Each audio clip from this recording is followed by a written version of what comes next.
ಈಗ ನಿಮಗೆಲ್ಲ ರೋಡ್ ಕಿಂಗ್ನ ಹೇಗೆ ಸ್ಟಾರ್ಟ್ ಮಾಡೋದು ಅಂತ ಹೇಳ್ಕೊಡ್ತೀನಿ ನೋಡಿ. ಬಾಕ್ಸ್ಗಳನ್ನ, ಏರ್ ಫಿಲ್ಟರ್ ಬಾಕ್ಸ್ಗಳನ್ನ ಅದನ್ನೊಂದನ್ನು ನಾನು ಕಸ್ಟಮೈಸ್ ಮಾಡಿಸ್ಕೊಂಡು ಹಾಕ್ಬೇಕು ಅಂತ ಅನ್ನೋದು ನನ್ನ ಉದ್ದೇಶ. ಹೋಗಲ್ಲ ಎರಡು ಇಂಥದ ಬೋಳಿ ಮಕ್ಕಳು ನಗ್ತಾ ಇದ್ದೀರಾ, ಶೂಟ್ ಮಾಡಬೇಕಾ? ಇವ್ನ ಸೆಡೆ ನನ್ನ ಮಗ. ಸ್ಕೂಟ್ರು, ಮೊಪೆಡ್ ಯಾವುದೇ ತಂದ್ರು ಕ್ಲೀನಾಗಿ ಮಾಡ್ಕೊಡ್ತಾರೆ. ಬಟ್ ಅವರಿಗೆ ನೀವು ಟೈಮ್ ಕೊಡಬೇಕಷ್ಟೇ. ಕಟ್ ಮಾಡಿ. ಹೇ ಗಾಯ್ಸ್, ನಮಸ್ಕಾರ ಕರ್ನಾಟಕ, ವೆಲ್ಕಮ್ ಬ್ಯಾಕ್. ಇನ್ನೊಂದು ಹೊಸ ವಿಡಿಯೋಗೆ ನಿಮಗೆಲ್ಲ ಸುಸ್ವಾಗತ. ಐ ಹೋಪ್ ನೀವೆಲ್ಲ ಸೂಪರ್ ಆಗಿ ಸಕಲಾಗಿದ್ದಾರೆ ಅಂತ ಅಂದ್ಕೊಂಡು ಇವತ್ತಿನ ವಿಡಿಯೋನ ಸ್ಟಾರ್ಟ್ ಮಾಡೋಣ ಬನ್ನಿ. ನಾನಿವತ್ತು ಬೆಂಗಳೂರಲ್ಲಿಲ್ಲ, ನಮ್ಮೂರಲ್ಲೇ ಇರೋದು. ಸೊ ಯಾಕೆ ರೋಡ್ ಕಿಂಗ್ ಮೇಲೆ ಒಂದು ವಿಡಿಯೋ ಮಾಡಬಾರ್ದು? ರೋಡ್ ಕಿಂಗ್ನ ರೈಡ್ ಮಾಡಿ ತುಂಬ ದಿನಗಳಾಗೋಯ್ತು. ನೀವು ಕೇಳ್ತಾ ಇದ್ದೀರಿ ರೋಡ್ ಕಿಂಗ್ ಏನಾಯಿತು, ರೋಡ್ ಕಿಂಗ್ ಮೇಲೆ ಸ್ವಲ್ಪ ವಿಡಿಯೋ ಮಾಡಿ ಅಂತ ಹೇಳ್ತಾ ಇದ್ದೀರಿ. ಅದಕ್ಕೋಸ್ಕರ ಇವತ್ತಿನ ವಿಡಿಯೋ ಎಲ್ಲ ಬಂದ್ಬಿಟ್ಟು ರೋಡ್ ಕಿಂಗ್ ಮೇಲೇನೆ. ನೀನು ಹೇಳಿದ್ದು ನಿಜನಾ?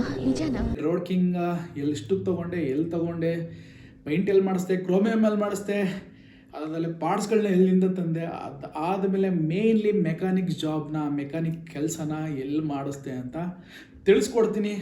ವಿಡಿಯೋ ಎಂಡಿಂಗಲ್ಲಿ ಒಂದು ತುಂಬಾ ಇಂಪಾರ್ಟೆಂಟ್ ಆದಂಥ ಅನೌನ್ಸ್ಮೆಂಟ್, ಡಿಸಿಷನ್ ತೊಗೋಬೇಕಿದೆ. ನಾನು ಆ ಡಿಸಿಷನ್ ಬಗ್ಗೆ ನನಗೆ ತುಂಬಾ ಕನ್ಫ್ಯೂಸ್ ಇದೆ. ಅದಕ್ಕೋಸ್ಕರ ನಿಮಗೆ ಹೇಳ್ತೀನಿ ಆ ಡಿಸಿಷನ್ನು ತೊಗೋಬಾರ್ದು ಅಂತ. ನೀವು ನನಗೆ ಸಜೆಷನ್ ಮಾಡಿ ಕಮೆಂಟ್ ಸೆಕ್ಷನಲ್ಲಿ. ಈ ವಿಡಿಯೋ ಎಲ್ಲ ನೋಡಾದ್ಮೇಲೆ ಇನ್ಯಾಕೆ ತಡ, ಇವತ್ತಿನ ವಿಡಿಯೋನ ಸ್ಟಾರ್ಟ್ ಮಾಡೋಣ ಬನ್ನಿ. ಗೋಪುರ ಸೆಟ್ ಮಾಡ್ಕೊಂಡು ಹೋಗ್ತಾ ಇರೋಣ.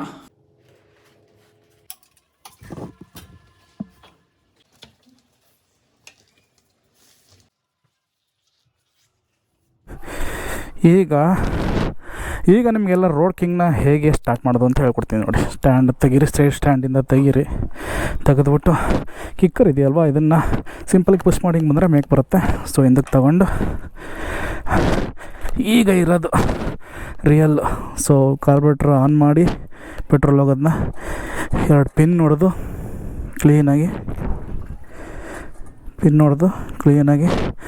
ಇದಾದ ಮೇಲೆ ಸ್ವಲ್ಪ ಹೊತ್ತು ಒಂದು ನಿಮಿಷದಾರು ಬಿಡಬೇಕಾಗತ್ತೆ. ಯಾಕಂದರೆ ಪೆಟ್ರೋಲ್ ಕ್ಲೀನಾಗಿ ಕಾರ್ಬೋರೇಟರ್ ಸಪ್ಲೈ ಆಗಬೇಕಲ್ಲ, ಅದಕ್ಕೋಸ್ಕರ.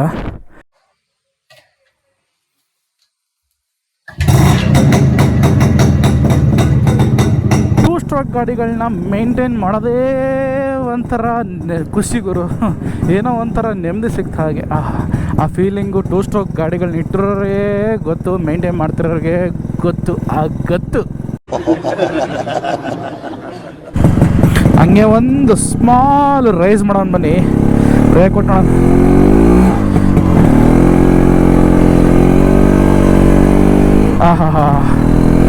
ಸುಮ್ಮನೆ ಇಟ್ಟು ಸಿಸ್ಟವರ ರೋಡ್ ಕಿಂಗ್ ಅಂತ.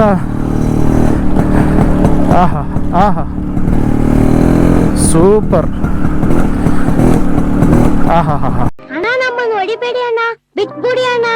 ಥ್ಯಾಂಕ್ ಯು ದೇವ್ರೆ, ಈ ಥರದ ಒಂದು ಗಾಡಿ ನನ್ನ ಲೈಫಲ್ಲಿ ಕಳಿಸ್ಕೊಟ್ಟಿದ್ದಕ್ಕೆ.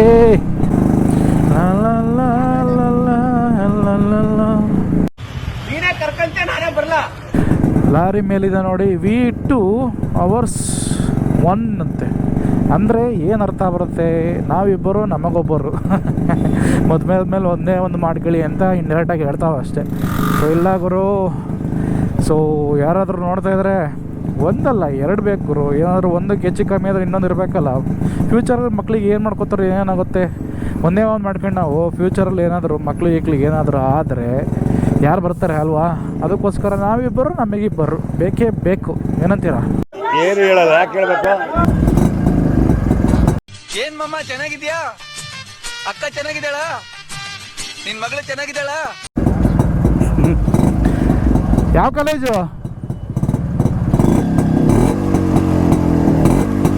ಸಾಕಾ? ಹುಡುಗರೆಲ್ಲ ಖುಷಿಯಾಗಿ ಹೋದ್ರು. ಅಂದಹಾಗೆ ನಾನು ಬಂದ್ಬಿಟ್ಟು ಈ ರೋಡ್ ಕಿಂಗ್ನ ಒಂದು 6 ಅಥವಾ 7 months ಬ್ಯಾಕು ಬೆಂಗಳೂರಲ್ಲೊಬ್ಬರು ಖಾನ್ ಅಂತ ಇದ್ದಾರೆ, ಅವ್ರ ಹೆಸರು ಫುಲ್ ಹೆಸರು ಗೊತ್ತಿಲ್ಲ. ಅವ್ರ ಹತ್ರ OLX ಹುಡುಕಿ ಹೋಗಿ ತೊಗೊಂಡಿದ್ದು ಬೈಕ್ ಇದು.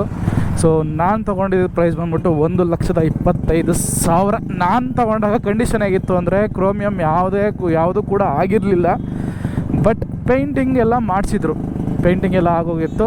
ಅದು ಬಿಟ್ಟರೆ ಬೇರೆ ಏನೂ ಆಗಿರಲಿಲ್ಲ. ಪೇಂಟಿಂಗ್ ಆಗಿದ್ದೊಂದು ಬಿಟ್ಟರೆ ಕ್ರೋಮಿಯಮ್ ಆಗಿರಲಿಲ್ಲ, FC ಆಗಿಲ್ಲ, ಇನ್ಶೂರೆನ್ಸ್ ಆಗಿಲ್ಲ, ಡಾಕ್ಯುಮೆಂಟ್ಸ್ ಒಂದು ಕೊಟ್ಟರು. ಅಷ್ಟನ್ನು ನಾನು 1,25,000 ಕೊಟ್ಟು ತೊಗೊಬಂದೆ. ಅದಾದ ಮೇಲೆ ತಗೊಳ್ಳಿ ಶುರುವಾಯಿತು ಖರ್ಚಾಗಲಿಕ್ಕೆ. ನೀನು ಸಿಕ್ಕಿದ್ದು ಭಾಗ್ಯ ಅಂದ್ಕೊಂಡೆ, ವರ ಅಂದ್ಕೊಂಡೆ, ಅಲ್ಲ ಶಾಪ ಅಂತ ಈಗ ತಿಳಿತು. ನಾನು ಕ್ರೋಮಿಯಂ ಯಾವುದೇ ಗಾಡಿ ಆಗಲಿ, ನಾನು ಈ ಗಾಡಿ ಅಂತಲ್ಲ, ಯಾವುದೇ ಗಾಡಿ ತೊಗೊಂಡ್ರು ಕೂಡ ನಾನು ಆಲ್ಮೋಸ್ಟ್ ಆಲ್ ಒಂದು 5 ರಿಂದ 6 ಬೈಕ್ನ ನಾನು ಅವ್ರ ಹತ್ರನೇ ಮಾಡಿಸಿರೋದು. ಮೈಸೂರಲ್ಲಿ ಅವ್ರ ಹೆಸರು ಐಸಾಕ್ ಅಹಮದ್ ಅಂತ. ಸೊ ಅವ್ರ ಕಾಂಟ್ಯಾಕ್ಟ್ ನಂಬರು, ಅವ್ರ ಅಂಗಡಿ ಎಲ್ಲ ಇಲ್ಲಿ ವೀಡಿಯೋದಲ್ಲಿ ಬರ್ತಾ ಇದೆ ನೋಡಿ, ಅವ್ರ ಹತ್ರ ಮಾಡಿಸಿದ್ದು. ಅದು ಬಿಟ್ಟರೆ ಪೇಂಟಿಂಗ್ ಜಾಬ್ ಮೈಸೂರಲ್ಲಿ ಕ್ಲೀನಾಗಿ ಮಾಡೋರು ಯಾರಪ್ಪ ಅಂತಂದರೆ, ನನ್ನ ಹೆಚ್ಚು ಕಮ್ಮಿ ಇದುವರೆಗೂ ನನ್ನ ಲೈಫಲ್ಲಿ ಇಲ್ಲಿವರೆಗೂ ಒಂದು 7-8 ಗಾಡಿ ರೆಡಿ ಮಾಡಿಸಿದ್ದೀನಿ. ಅದೆಲ್ಲ ಕೂಡ ಮಾಡಿಸಿರೋದು ನಾನು, ನಾಸೀರ್ ಅಹಮದ್ ಅಂತ. ಸೊ ಇನ್ಸ್ಟಾಗ್ರಾಮಲ್ಲಿ ಕೂಡ ರೀಲ್ಗಳು ಹಾಕಿದ್ದೀನಿ. ಅದು ಬಿಟ್ಟರೆ ಈಗ ಸ್ಕ್ರೀನ್ ಮೇಲೆ ಕೂಡ ಅವ್ರ ವಿಡಿಯೋ ಬರ್ತಾ ಇದೆ ನೋಡಿ ಅವ್ರ ಹತ್ರ. ನಮ್ಮ ಕರ್ನಾಟಕದಲ್ಲಿ, ಅದರಲ್ಲೂ ಬೆಂಗಳೂರಲ್ಲಿ ನಡೀತಾರೋ ವಿಚಾರಪ್ಪ ಏನಪ್ಪ ಅಂದ್ರೆ ನನಗಂತೂ ಭಾಳ ಖುಷಿ ಆಗ್ತಿದೆ. ಯಾವತ್ತೂ ಮಾಡಬೇಕಿತ್ತು ಈ ಕೆಲಸನ. ಸೊ ಕರ್ನಾಟಕ ರಕ್ಷಣಾ ವೇದಿಕೆಯವರು ಇವತ್ತು ಮಾಡ್ತಾ ಇದ್ದಾರೆ. ಸೊ ಏನು 60% ಕನ್ನಡ ಬಳಸಬೇಕು, 40% ಅದರ್ ಲ್ಯಾಂಗ್ವೇಜ್ ತಿಂತು ಅಂತ ಇತ್ತು. ಅದನ್ನು ಸುಮಾರು ಏರಿಯಾಗಳಲ್ಲಿ ಬಳಸಿರಲಿಲ್ಲ. ಈಗ ಎಲ್ಲ ಕಡೆಯಿಂದ ಹೋಗಿ ಒಂದು ಕಡೆಯಿಂದ ದಾಳಿ ಮಾಡ್ತಾ ಇದ್ದಾರೆ. ಸೊ ಒಳ್ಳೆ ವಿಚಾರ. ಅವ್ರಿಗೆ ಎಷ್ಟು ತಿಳಿಸಿದ್ದೀವಿ, ಕರ್ನಾಟಕದವ್ರು ತುಂಬ ಸಲ ತಿಳಿಸ್ಬಿಟ್ಟಿದ್ದೀವಿ ಬಿಡಿ. ಎಷ್ಟೋ ಜನ ವೀಡಿಯೋಗಳು ಮಾಡಾಕಿದ್ದಾರೆ, ಯಾರು ಫಾಲೋ ಮಾಡ್ತಿರಲಿಲ್ಲ. ಸೊ ಅವ್ರಿಗೆ ಏನಂತ ಗೊತ್ತಾ, ಜಾಣನಿಗೆ ಮಾತಿನ ಪೆಟ್ಟು, ದಡ್ಡನಿಗೆ ದೊಣ್ಣೆ ಪೆಟ್ಟು ಅಂತಾರಲ್ಲ, ಹಂಗೆ ಮಾಡ್ತಿರೋದೇ ಸರಿ. ಗೆಟ್ ಔಟ್ ಅಂದ್ರೆ ತಿರುಗಿ ನೋಡ್ದಂಗೆ ಹೋಯ್ತಾರ ಅವೇಗ್ ನನ್ನ ಮಗನೇ ಅಂತ. SD ಗಾಡಿಗಳು ಅಥವಾ ಓಲ್ಡ್ ಬುಲೆಟ್ ಗಾಡಿಗಳು, ಯಾವುದೇ ಗಾಡಿಗಳದ್ದು ಮೇಯ್ನು ಪಾರ್ಟ್ಸ್ ಬೇಕು ಅಂದರೆ ಬೆಂಗಳೂರು JC ರೋಡಲ್ಲಿ ಓಲ್ಡ್ ಬುಲೆಟ್ ಎಲ್ಲ ಸಿಗುತ್ತೆ. ಅದು ಬಿಟ್ಟರೆ ನಿಮಗೆ SD ರೋಡ್ ಕಿಂಗ್ ಅಥವಾ SD ಇದು ಜಾವಾದು ಅಥವಾ ಲ್ಯಾಂಬ್ರೇಟಾ ಗಾಡಿಗಳದ್ದು ಅಥವಾ ಓಲ್ಡ್ ಚೇತಕ್ ಗಾಡಿಗಳದ್ದು ಯಾವುದಾದ್ರೂ ಪಾರ್ಟ್ಸ್ಗಳು ಬೇಕು ಅಂದರೆ ನೀವು ಖಂಡಿತವಾಗಿಯೂ ಮೈಸೂರಲ್ಲಿ 100 ಫೀಟ್ ರೋಡ್ಗೆ ಹೋದರೆ ಜೈನ್ ಆಟೋ ಸೆಂಟರ್ ಅಂತ ಒಂದಿದೆ, ಜೈನ್ ಎಂಟರ್ಪ್ರೈಸಸ್ ಅಂತ ಒಂದಿದೆ. ಸೊ ಎರಡರಲ್ಲೂ ನಿಮಗೆ ಆಲ್ಮೋಸ್ಟ್ ಅಲ್ಲಿ ಸಿಗುತ್ತೆ. ಪ್ರೈಸ್ ಅಲ್ಲಿಗೂ ಇಲ್ಲಿಗೂ ಏನೊಂದು 10 ರೂಪಾಯಿ 20 ರೂಪಾಯಿ ವ್ಯತ್ಯಾಸ ಇರುತ್ತೆ. ಅಷ್ಟು ಬಿಟ್ಟರೆ ಆಲ್ಮೋಸ್ಟ್ ಆಲ್ ಎಲ್ಲ ಸೇಮ್ ಇರುತ್ತೆ. ಭಾಳ ಜೋರ ಕಸ ಗುಡಿಸ್ತಾ ಇದೆಯಾ?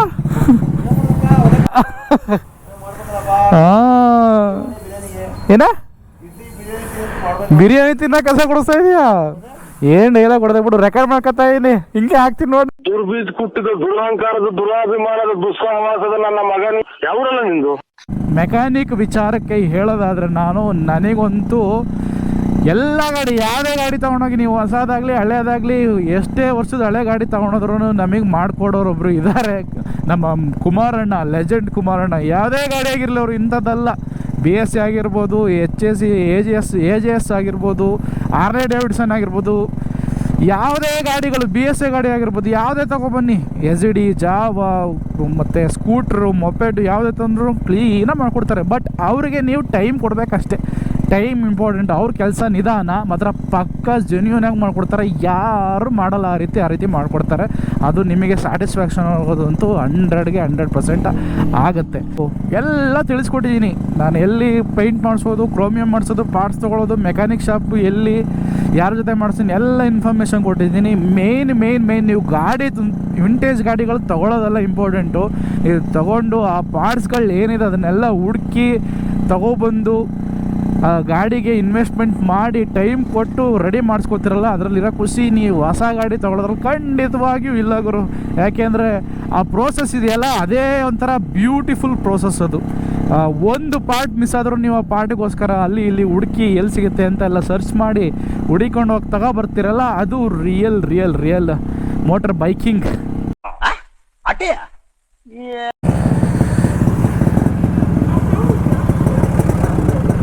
ಹೋದ ಇವನು ಅಂತ ಸಿಗ್ನಲ್ ತೋಡ್ಕೊಂಡು ಮುರ್ಕೊಂಡು ಹೋದ. ದೇವ್ರನೇ ಹೇಳ್ತಾ ಇದ್ದೀನಿ, ನೀವು ಯಾರು ಉದ್ಧಾರ ಆಗಲ್ಲ, ಕನ್ಫರ್ಮ್ ಬರ್ದಿಟ್ಕೊಳ್ಳಿ. ಇನ್ನೊಂದು ನಾನು ನಿಮ್ಮ ಹತ್ರ ಒಂದು ಕನ್ಫ್ಯೂಷನ್ನ ಕ್ಲಿಯರ್ ಮಾಡ್ಕೋಬೇಕು ಅಂತಿದ್ದೀನಿ. ಒಂದು ಡಿಸಿಷನ್ ಮಾಡಬೇಕು. ಸೊ ಆ ಡಿಸಿಷನ್ ಮಾಡಲಿಕ್ಕೆ ತುಂಬ ಕನ್ಫ್ಯೂಸ್ ಆಗಿದ್ದೀನಿ. ಕೆಲವರು ಮಾಡು ಅಂತಾರೆ, ಕೆಲವರು ಮಾಡಬೇಡ ಅಂತವ್ರೆ.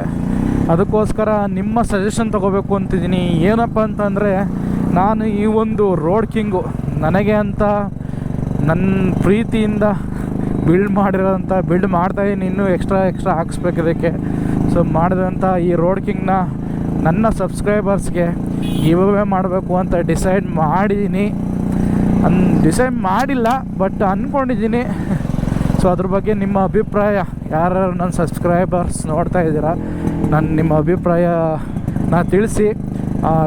ಗಿವ್ ಅವೇನ ನಾನು ಇನ್ಸ್ಟಾಗ್ರಾಮಲ್ಲಿ ಮಾಡೋಣ ಅಂತ ಇದ್ದೀನಿ. ಸೊ ಅದು ಹೇಗೆ ಏನು ಅಂತ ಡಿಸೈಡ್ ಮಾಡಿದ್ಮೇಲೆ ಹೇಳ್ತೀನಿ. ಬಟ್ ಮಾಡೋದು ಬೇಡವಾ ಅಂತ ತುಂಬ ಕನ್ಫ್ಯೂಸಲ್ಲಿದ್ದೀನಿ. ಸೊ ಯಾರಾದರೂ ದಯಮಾಡಿ ತಿಳಿಸಿ, ನನ್ನ ರೋಡ್ ಕಿಂಗ್ನ ಗಿವ್ ಅವೇ ಮಾಡೋಣ. ಗಿವ್ ಅವೇ ಅಂದರೆ ಈ ಬೈಕ್ನ ಫ್ರೀಯಾಗಿ ನನ್ನ ಸಬ್ಸ್ಕ್ರೈಬರ್ಸ್ ಒಬ್ಬರಿಗೆ ಕೊಟ್ಬಿಡೋದು. ಫ್ರೀಯಾಗಿ ಅಂದರೆ ಫ್ರೀಯಾಗಿ ₹1 ಇಸ್ಕೊಳ್ಳೋದಲ್ಲೇ ಫ್ರೀಯಾಗಿ. ಸೊ ಅದಕ್ಕೆ ಒಂದು ಕಾಂಟೆಸ್ಟ್ ಮಾಡ್ತೀನಿ. ಆ ಕಾಂಟೆಸ್ಟ್ ಏನು ಅಂತ ನಿಮಗೆ ಹೇಳ್ತೀನಿ ಡಿಸೈಡ್ ಮಾಡಿದಾಗ ಗಿವ್ ಅವೇ ಮಾಡಬೇಕು ಅಂತ. ಬಟ್ ಮಾಡೋದು ಬೇಡವೋ ಅಂತ ನಿಮ್ಮ ಸಜೆಷನ್ಸ್ ಕೊಡಿ. ಒಂಥರ ಮೂವಿ ನೋಡ್ದಂಗೆ ಆಗುತ್ತೆ ಈ ಬೈಕ್ನ, ಅಷ್ಟೊಂದು ಲೆಜೆಂಡರಿ ಬೈಕ್ ಇದು. ಸೊ ಇದನ್ನು ಕೊಡಲಿಕ್ಕೆ ಗಿವ್ ಅವೇ ಮಾಡಲಿಕ್ಕೆ ಇಷ್ಟ ಇಲ್ಲ. ಬಟ್ ಏನು ಮಾಡೋದು, ನಮ್ಮನ್ನ ಫಾಲೋ ಮಾಡ್ತಿರೋರಿಗೆ, ನಮ್ಮನ್ನ ಇದು ಮಾಡ್ತಿರೋ ಸಬ್ಸ್ಕ್ರೈಬರ್ಸ್ಗೆಲ್ಲ ಏನಾದರೂ ನಮ್ಮ ಕಡೆಯಿಂದ ಮಾಡಲೇಬೇಕಲ್ಲ. ಅವ್ರ ಜೊತೆ ಕನೆಕ್ಟ್ ಆಗಲಿಕ್ಕೆ, ನಾವು ಬೆಳಿಬೇಕು ಅಂತ ಆಸೆ ಇರುತ್ತಲ್ಲ, ಅದಕ್ಕೋಸ್ಕರ ಮಾಡ್ತಿರೋದು. ಸೊ ನಿಮ್ಮ ಸಜೆಷನ್ ಖಂಡಿತವಾಗಿಯೂ ಬೇಕು. ಪ್ಲೀಸ್ ಕಮೆಂಟ್ ಸೆಕ್ಷನಲ್ಲಿ ತಿಳಿಸಿ ಗಿವ್ ಅವೇ ಮಾಡಲೋ ಬೇಡವೋ ಅಂತ. ಓಹೋ, ಇನ್ನೊಂದು 3 ಜನ ಕೂರಿಸ್ಬೇಕಾಗಿತ್ತು. ಅದು ಹಾಕ್ಬಿಟ್ಬಿಟ್ರಿ. ಬರೀ 4 ಜನ ಕೂತ್ಕೊಂಡ್ರೆ ಸ್ಕೂಟಿ ಹೋಗುತ್ತಾ? ಒಂದು 6 ಜನ ಕೂತ್ಕೋಬೇಕಿತ್ತು. ಏನಂತೀರಾ ಮೇಡಮ್? ನಿಮಗೆ ಕೇಳ್ತಿರೋದು, ಇನ್ನೊಂದಿಬ್ಬರನ್ನು ಕೂರಿಸ್ಕೋಬಾರ್ದಾ? ನಿಮ್ದಪ್ಪಯ್ಯ ಅಂತೀನಿ, ದಯವಿಟ್ಟು ಇದನ್ನ ಹೇಳಿಕೆ ಬಿಟ್ಬಿಡಿ. ಇನ್ನು ಈ ಗಾಡೀಲಿ ನನಗೆ ಕೆಲಸ ಬಾಕಿ ಇರೋದು ಯಾವುದಪ್ಪ ಅಂತಂದರೆ, ನಾನು ಈ ಏರ್ ಫಿಲ್ಟ್ರು ಬಾಕ್ಸ್ ಏನಿದೆ ಇದನ್ನು ಅಲ್ಯೂಮಿನಿಯಮ್ ಹಾಕಬೇಕು ಅಂತ ಅಂದ್ಕೊಂಡಿದ್ದೀನಿ. ಅಲ್ಯೂಮಿನಿಯಂ ಬಾಕ್ಸ್ ಬರುತ್ತೆ, ಅದನ್ನೊಂದು ನಾನು ಕಸ್ಟಮೈಸ್ ಮಾಡಿಸ್ಕೊಂಡು ಹಾಕಬೇಕು ಅಂತ ಅಂದ್ಕೊಂಡಿದ್ದೀನಿ. ಅದಾದಮೇಲೆ ಸಿಕ್ಕಿದ್ರೆ ಫ್ಲವರ್ ಹೆಡ್ ಮಾತ್ರ ಭಾಳ ಕಾಸ್ಟ್ಲಿ. ಎಲ್ಲೋ ಒಂದು ಕಡೆ ಬೆಂಗಳೂರಲ್ಲಿ ಇತ್ತು, ಕೇಳಿದೆ. ಫ್ಲವರ್ ಹೆಡ್ ಅಂದರೆ ಇದು ಸ್ಟ್ರೈಟ್ ಇದೆ, ಇದು ಈ ಥರ ಈ ರೀತಿ ಲೈನ್ಗಳು, ಅದರಲ್ಲಿ ಫ್ಲವರ್ ಬಂದಂಗೆ ಬರುತ್ತೆ. ಅದಕ್ಕೆ ಇದರಲ್ಲಿ ಸ್ಕ್ರೀನ್ ಮೇಲೆ ಬರ್ತಾಯಿದೆ ನೋಡಿ, ಆ ರೀತಿ ಬರುತ್ತೆ. ಕೇಳಿದೆ, 35,000 ಹೇಳ್ದೆ ಈ ಫ್ಲವರ್ ಹೆಡ್ಗೆ. ಸೊ ಬೇರೆ ಕಡೆ ಕಮ್ಮಿಗೆ ಸಿಗುತ್ತೆ ಅಂತ ಹೇಳಿದ್ರು. ಹುಡುಕಿ ತೊಗೋಬೇಕು, ಯಾಕೆಂದರೆ ಅದೆಲ್ಲ ಹೊಸ್ದಾಗಿ ಬರೋಲ್ಲ. ಹಳೆಯದನ್ನೇ ಯಾರಾದರೂ ಬಿಚ್ಚಿಟ್ಟಿದ್ರೆ ಅವ್ರ ಇಸ್ಕೋಬೇಕಾಗತ್ತೆ. ಅದನ್ನೊಂದು ಹಾಕ್ಸ್ಬೇಕು ಅಂದ್ಕೊಂಡಿದ್ದೀನಿ. ಅದು ಬಿಟ್ಟರೆ ಪರ್ಫಾರ್ಮೆನ್ಸ್ದು ಕಾರ್ಬ್ರೇಟ್ರ್ ಬರುತ್ತೆ, ಅದು ಬಂದ್ಬಿಟ್ಟು ಒರಿಜಿನಲ್ಲೇ ಎಲ್ಲೋ ಒಂದು 2 ವರ್ಷ 3 ವರ್ಷ ಬಿಟ್ಟರು. ಅದನ್ನು ರೇಸರ್ಗಳು ಜಾಸ್ತಿ ಯೂಸ್ ಮಾಡ್ತಿದ್ರು ಆಗಿನ ಕಾಲದಲ್ಲಿ.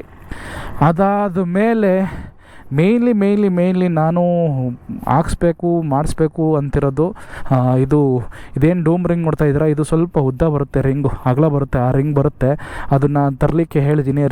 ಆ ರಿಂಗನ್ನು ಹಾಕಿದ್ರೆ ಏನು ಹೆಡ್ಲೈಟ್ ನೋಡ್ತಾ ಇದ್ದೀರಾ ಸ್ವಲ್ಪ ಮುಂದೆ ಬಂದಂಗೆ ಆಗುತ್ತೆ, ಸೂಪರಾಗಿ ಕಾಣುತ್ತೆ. ಸಿಗ್ನಲ್ಗಳು ನಮ್ಮ ಮೋಟರ್ ಬ್ಲಾಗರ್ಸ್ಗೆ ಒಂಥರ ಫ್ರೆಂಡ್ಸ್ಗಳು ಇದ್ದಂಗೆ, ಯಾಕೆಂದರೆ ಒಳ್ಳೊಳ್ಳೆ ರಿಯಾಕ್ಷನ್ಗಳೆಲ್ಲ ಕಲೆಕ್ಟ್ ಆಗೋದು ಅದರಲ್ಲೇ ಅಲ್ವಾ. ಇವು ನಾರು ಹೆಂಗೆ ಹೋದ್ನಲ್ಲ, ಅವರು ಸಿಗ್ನಲ್ ಬಿಟ್ಟಿಲ್ಲ, 3rd ಕ್ಲಾಸ್ ಲವ್.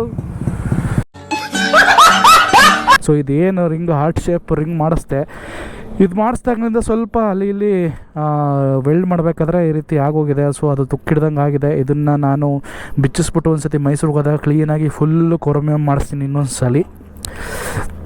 ಅದು ಬಿಟ್ಟರೆ ಇನ್ನೆಲ್ಲ ಒರಿಜಿನಾಲಿಟಿ ಇದೆ. ಮಾಡಿಫಿಕೇಷನ್ ಮಾಡಿಸಿದ್ರೆ ಜಾತ್ರೆ ಥರ ಬೇಜಾರು ಮಾಡಿಸ್ಬೋದು, ಬಟ್ ನಾನು ಜಾತ್ರೆ ಹಾಕಿ ನನಗಿಷ್ಟ ಇಲ್ಲ. ಸೊ ಯಾವುದೇ ಗಾಡಿ ತೊಗೊಂಡ್ರು ನಾನು ಒರಿಜಿನಾಲಿಟಿಯಾಗಿ ಇಡೋಕ್ಕೆ ಇಷ್ಟಪಡ್ತೀನಿ. ಅದೇ ರೀತಿ ಇದ್ರೆ ಆ ಗಾಡಿಗೆ ಬೆಲೆ. ಈ ಒಂದು ಏನಿದೆ ಇದು ಬಂದ್ಬಿಟ್ಟು ಲೋಗೋ ಹಳೇದು, ಹೊಸದು ಸಿಗುತ್ತೆ. ಸೊ ಅದನ್ನು ಹಾಕಿಸ್ಬೇಕು. ಆ ಕಡೆ ಚೆನ್ನಾಗಿದೆ, ಇದೊಂದು ಹಾಕಿಸ್ಬೇಕು.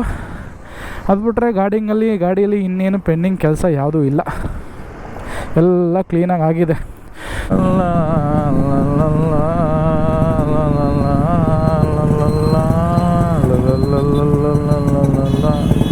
ಆಹಾ, ಎಕ್ಸಲೆಂಟ್, ಬ್ಯೂಟಿಫುಲ್, ವಂಡರ್ಫುಲ್, ಮಾರ್ವಲಸ್.